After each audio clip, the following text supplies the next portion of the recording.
3U டூல்ஸை download பண்ணி உங்களோட ஃபோனோட டீட்டெயில்ஸ் ஐஃபோனில் வந்து நம்ம புது ஃபோன் வாங்க போகிறோம்னா 3U டூல்ஸில் போட்டு பார்த்தோம்னா அந்த ஃபோனோட பேட்டரி மாற்றிக்கா, டிஸ்பிளே மாற்றிக்கா, இமி நம்பர் உண்டா, எல்லாம் உண்டா, எல்லாத்தையும் நம்ம செக் பண்ணிக்கொள்ளணும். இது போல் பல சுவாரஸ்யமான வீடியோக்கு தொடர்ந்து பார்க்கணும்னா நம்ம சப்ஸ்கிரைப் பண்ணிட்டு வாங்க வீடியோக்கு போகலாம். நீங்கள் இதுக்கு வந்து குரோம் ஓப்பன் பண்ணுங்கள். ஓப்பன் பண்ணி 3U டூல்ஸ் ஃப்ரீ டவுன்லோடுன்னு செட் பண்ணுங்கள். செட் பண்ணிங்கன்னா அதில் ஒரு ஃபெஸ்ட்டுக்கே ஒரு லிங்க் வரும், அதை கிளிக் பண்ணுங்கள். அதை கிளிக் பண்ணி அதில் நீல கலரில் இருக்க டவுன்லோடுங்கிற ஆப்ஷனை கிளிக் பண்ணிக்கோங்க. இப்போ பார்த்தீங்கன்னா வலது பக்கம் மூலையில் அது டவுன்லோட் ஆகிறது ஷோ ஆகும்.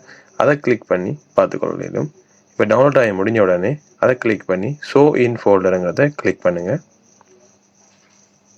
இப்போ அதில் லொக்கேஷன் காட்டும். இதை டபுள் கிளிக் பண்ணுவது மூலமாகவோ அல்லது ரைட் கிளிக் பண்ணி ரன் அண்ட் அட்மினிஸ்ட்ரேட் கொடுப்பதன் மூலமாகவோ நீ டவுன்லோட் பண்ணிக்கொள்ளலாம். எஸ்ஸை கொடுங்க. ஐ எக்ரி, இன்ஸ்டால்.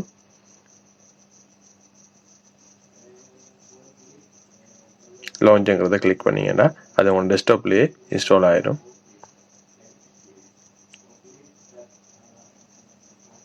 இப்போ நம்ம வந்து 3U டூல்ஸை இன்ஸ்டால் பண்ணிட்டோம். ஓப்பன் பண்ணிவிட்டு உங்களோட ஃபோனை கனெக்ட் பண்ணிக்கோங்க. கனெக்ட் பண்ணிவிட்டு ஓகே கொடுங்க. கேபிள் மூலம் உங்களோட ஃபோனை கனெக்ட் பண்ணிவிட்டு ஓகே கொடுத்தீங்கன்னா இப்போ இதில் பார்த்தீங்கன்னா வெரிஃபிகேஷன் ரிப்போர்ட் இருக்குது. இதை கிளிக் பண்ணிங்கன்னா ஃபோன் சம்மந்தமாக உங்களோட ஃபோனில் என்னென்ன மாற்றிருக்கு, பேட்டரி மாற்றிருக்கு. அப்போ இதில் பார்த்தீங்கன்னா பேட்டரி மாற்றிருக்கு, பேட்டரி சீரியல் நம்பர் பாசிபிள் சேஞ்சுன்னு வருது. அப்படி நீங்கள் எல்லாத்தையும் பார்த்துக்கொள்ளலாம். Display மாற்றிருந்தா display. அதே மாதிரி கீழே பார்த்தீங்கன்னா டிவைஸ் டீட்டெயில்ஸ் அண்டிக்கு அதை கிளிக் பண்ணிங்கன்னா உங்களோட ஃபோனை டீட்டெயில்ஸையும் நீங்கள் ஃபுல்லாக பார்த்துக்கொள்ளலாம்.